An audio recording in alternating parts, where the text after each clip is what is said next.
Let's talk about the long-term psychological effects. Add on what the media's been doing, add on what certain governors have been doing with these lockdowns, and there is going to be, and you're the doc, some long-term psychological, which will turn into physical effects for millions of Americans, and that number will exceed the 267,000 or whatever the death toll is, according to the mainstream media today. Certainly.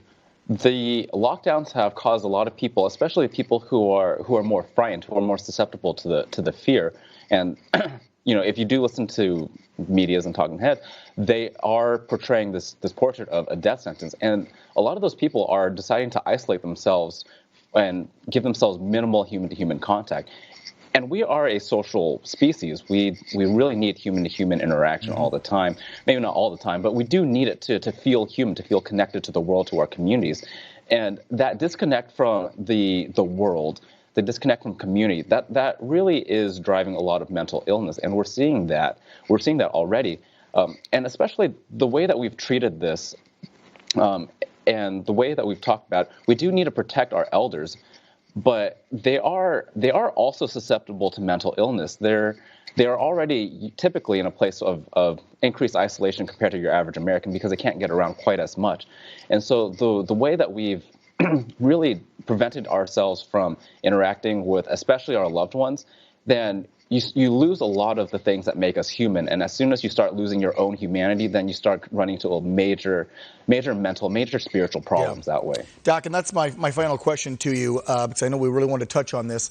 The elderly, seniors, and folks living in nursing homes. We have folks that watch our network that are in that category, or their family members are, maybe that they're caring for, are seniors or in those nursing homes. We know after some really dumb calls on like Governor Cuomo's part in New York, keeping people isolated in these nursing homes did not work. We saw deaths of seniors in the tens of thousands because of locking them down in the nursing homes.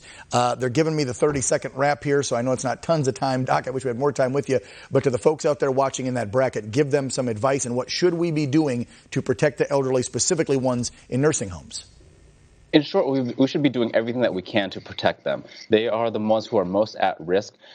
If possible, make sure, if you're talking about your everyday American, if possible, make sure that you have a test result before you go and visit. And if you're able to visit, and if you can't, then try to make sure that you're staying in contact. It's not ideal, but some kind of virtual communication, or even by the window. It's heartbreaking to watch that, but it is better than just leaving them alone in those nursing homes. They really need to feel like they're connected to the community, because our elders have always been a source of our cultural strength. Yeah, and we need to keep that contact, like you just said in your previous answer.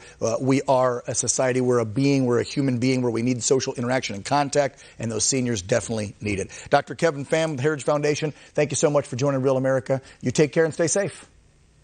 Thanks, you too.